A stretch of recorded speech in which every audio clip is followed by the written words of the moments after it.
how artificial neuron works, which is called perceptron. Remembering that before you learned about the biological fundamentals of neural networks, especially the components of the neuron and how information flows through the whole neural network. Let's start by reviewing the picture of a neuron which receives input from the dendrites, processes the information in the cell body, and transmits it through the axon, generating an output. The inputs are data from the environment, and the outputs at the end is the final response of the perceptron, such as a prediction of something. As you learned before, in biological networks, electrical signals are transmitted. Otherwise, in artificial neural networks, data is transmitted. Now let's look at the representation of the artificial neuron. We can see in this image the inputs that are data from the environment. For example, there are 3 inputs, number 1, number 7, and number 5. Don't worry now about what these values represent. In the second part, we can see the weights, 0.8, 0.1, and 0. Each input has a corresponding weight. Then we can see the sum function and the step function. In order to be easier to understand this representation, let's perform the calculations step by step.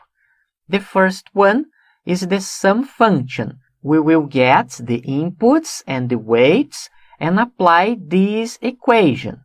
You can see that we are multiplying xi by wi. It means that the inputs will be multiplied by the corresponding weights, and then this symbol indicates that we will add the values.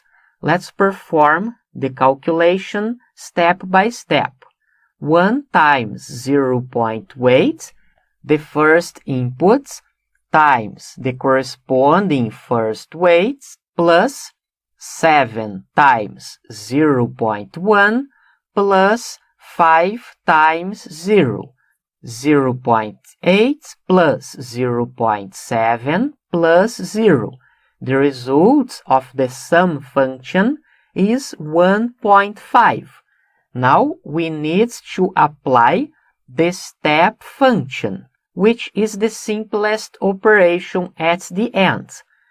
If the number is greater or equal to 1, the result is 1. Otherwise, the result is 0. 1.5 is greater than 1, so the output of the perceptron is equal to 1. Let's take a look at another example. See that instead 1, the value for the first neuron is -1. Let's apply the sum function again.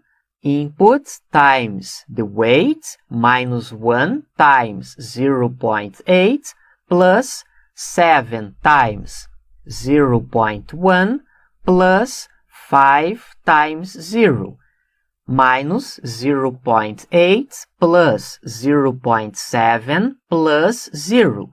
The result of the sum function is minus 0.1. When we apply the step function, the output is 0 because the result of the sum function is not greater or equal to 1. So the output for these values and these weights equals 0.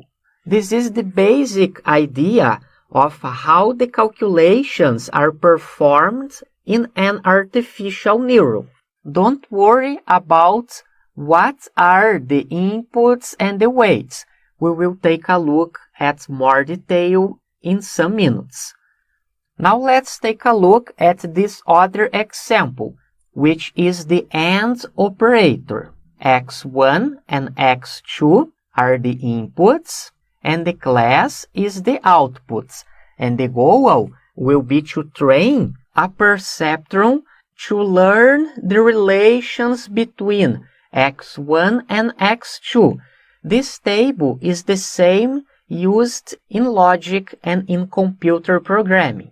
For example, if x1 is 0 and x2 is 0, the result is also 0 or false.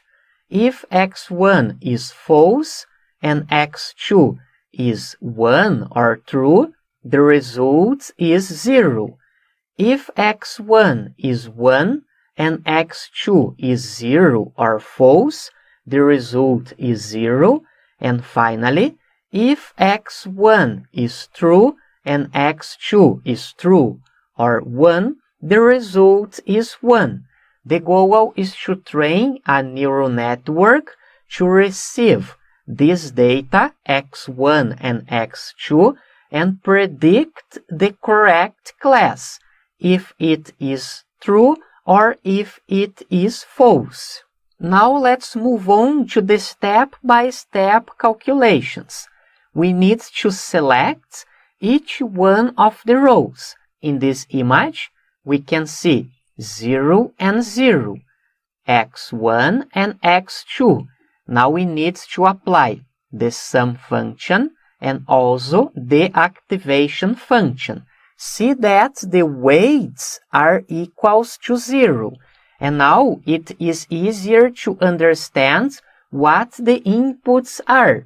They are information that comes from the environment. In this particular case, the goal is to predict the class using the logical operators x1 and x2, values true or false. If you are working with a commercial application, maybe the inputs would be the age of the person, the salary, the marital status, and so on. In short, the inputs are information that comes from the environment and you send to the neural network in order to perform the calculations. Let's apply the sum function, input times weight plus input times weight. The result is 0. When we apply the step function, see that 0 is not equal or greater to 1, so the output for this instance is 0. Now we will move on to the next row, 0 and 1, as you can see here. Let's apply the sum function, 0 times 0 plus 1 times 0. The result is 0. When we apply the step function, the output is also 0, since 0 is not greater or equal to 1. Let's move on to the next row, 1 and 0, according to the table. Applying the sum function, 1 times 0 plus 0 times 0, the result equals 0. When we apply the step function, the result is also 0. Finally, let's move on to the last row, 1 and 1, according to the table. 1 times 0, input times weight, plus input times weight equals 0. Applying the step function, the result is also 0. This last part of the calculation are considered to be the outputs or the predictions of the neural network. So now we need to compare the outputs of the neural network with the expected outputs, which is in this column here, the true values. We can apply the simple equation. In this first column, you can see the expected outputs, which is in the table, and in the second column are the predictions of the neural network, all 0. The error is 0 for the 3 first rows since the predictions are equal to the expected outputs. But regarding the last row, 1 minus 0 equals 1. So the error for these calculations is equal to 1. The expected output is 1, but the prediction of the neural network is 0. We can conclude that the accuracy of the perceptron is 75%. 3 instances were correctly classified and 1 instance was incorrectly classified. The expected output is 1 and the prediction was 0. What we need to do now is to apply an equation in order to update the weights of the perceptron to get other predictions values. So we can apply this equation. The weight in the next epoch of the neural network is the current weight plus the learning rate times the inputs and times the error. Let's see it in detail. We can consider this last row. 0, it is the current weight plus the learning rate. This is a parameter specified by the developer which indicates how fast the weights will be adjusted. For this simple example, we will consider this value 0.1. Let's multiply by the inputs. The input is 1 by the error. See that the error equals 1. The result of this equation is 0.1. So, instead of making the calculations considering weights equals 0, we will update the weights and now they will be 0.1. Then we need to perform the calculations again. For example, 0, the input, times 0.1 plus 0 times 0.1 for all the rows of the neural network. But if we perform all these calculations considering the weights equals to 0.1, the results will be the same. The outputs will be the same and we will still getting this error for this last row. Then we need to calculate the weights again until we get 0 here. Let's take a look at another calculations using weights equals 0.5. It's important to emphasize that the weights will be the same for all the 4 rows. 0 times 0.5 plus 0 times 0.5. The sum function is 0. When we apply the step function, the result is also 0, since 0 is not greater or equal to 1. Let's move on to the next row. The sum function is 0.5. However, 0.5 is not greater or equal to 1, so the output is 0. Moving on to the next row, 1 and 0, you can see the calculations. The result is 0.5, which is not greater or equal to 1, so the output is 0. Finally, 1 times 0.5 plus 1 times 0.5, the result of the sum function is 1. Now we need to apply the step function.